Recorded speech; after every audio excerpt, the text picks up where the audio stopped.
আপনি যদি মনে করেন যে হ্যাঁ আই হ্যাভ ডান ইনাফ, আমার এই চাকরিটাই যদি আমার আর 10 বছর থাকে, 15-20 বছর থাকে, আলহামদুলিল্লাহ, তাহলে কিন্তু আমি বলবো যে আপনারা এগোনোটা, অগ্রযাত্রাটা, সামনের দিকে যাওয়াটা একটু চ্যালেঞ্জিং হয়ে যেতে পারে।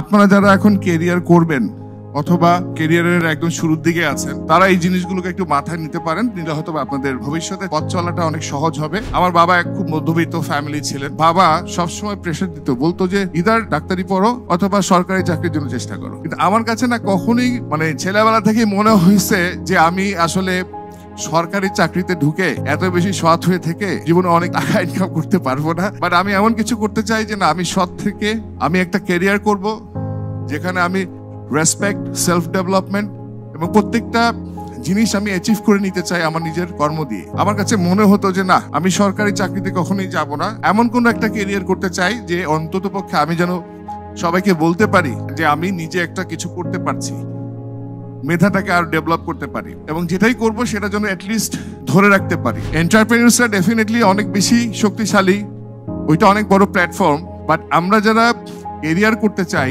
তাদের জন্য আগে যে জিনিসটা দরকার সেটা হচ্ছে যে আপনি আগে নিজের স্বপ্নটা ঠিক করুন। আজকে আমরা এখানে যারা কেরিয়ার গড়ার কথা ভাবছি, একটা জিনিস মাথায় রাখবেন সবসময়, আপনি আগে আপনার নিজেকে চিনুন, নিজে কি চান, নিজের ওয়েল বিংনেস, এই জিনিসটা আগে থিঙ্ক করুন, এবং আপনি কি করতে ভালো সেই জিনিসগুলো খুঁজে বের করুন। আমরা বেশিরভাগ ক্ষেত্রেই শুনে থাকি একেবারে ছোটবেলা থেকে যে না, আমাকে অমুক হতে হবে, তমুক হতে হবে। হ্যাঁ, ওইটা না করে আমরা যদি নিজেরাই চিন্তা করি আমি কোন কাজটাতে আসলে বেশি ভালো বা আমার ইন্টারেস্ট গ্রো করে, এটা একমাত্র আপনি ফাইন্ড আউট করতে পারবেন, কেউ কিন্তু হেল্প করতে পারবে না। কারণ আমরা যেখানে কেরিয়ার করি না কেন সেটাতে এটলিস্ট কনসিস্টেন্সি থাকতে হবে, ধরে রাখার একটা ব্যাপার আছে। কেউ আপনাকে ইনসিস্ট করে কখনোই বলতে পারবে না যে হ্যাঁ তুমি এইভাবে করো, এইভাবে করলে তুমি এই জিনিসটা পেয়ে যাবে। No, it's not that much easy. অনেক কিছু আপনারা হয়তো আমার চেয়েও ভালো জানেন, কিন্তু যারা অ্যাপ্লাই করতে জানেন না তারাই কিন্তু পেছনে পড়তে থাকে। বাট কনসিস্টেন্সি, লেগে থাকা, এই জিনিসটা যাদের মধ্যে থাকে they actually come forward. So এখানে যারা আসলে ইয়াং যারা, তারা আমি বলবো কি তাদের ভিতরে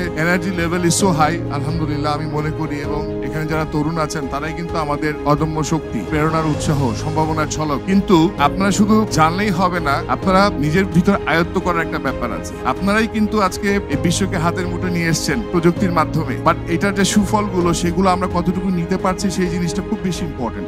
মিস্টেকস আর দ্যান অপরচুনিটি। আমরা যে কোনো সময় যখন কোনো কিছুতে মিস্টেক করে ফেলি, মনে করি যে না আমার পক্ষে আর সম্ভব হবে না বা আমি তো গিভ আপ করে ফেলছি। It's not like that, because mistakes are the opportunity. কারণ আপনার মিস্টেকস থেকে কি হয়, লেসন হয়। It's an platform for lesson.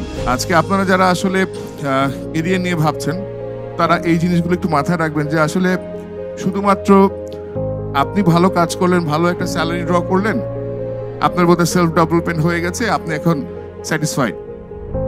I don't think so. এটা যদি আপনার ভিতর থাকে, আপনি যদি মনে করেন যে হ্যাঁ আই হ্যাভ ডান ইনাফ, আমার এই চাকরিটাই যদি আমার আর 10 বছর থাকে, 15-20 বছর থাকে, আলহামদুলিল্লাহ, তাহলে কিন্তু আমি বলবো যে আপনারা এগোনোটা, অগ্রযাত্রাটা, সামনের দিকে যাওয়াটা একটু চ্যালেঞ্জিং হয়ে যেতে পারে।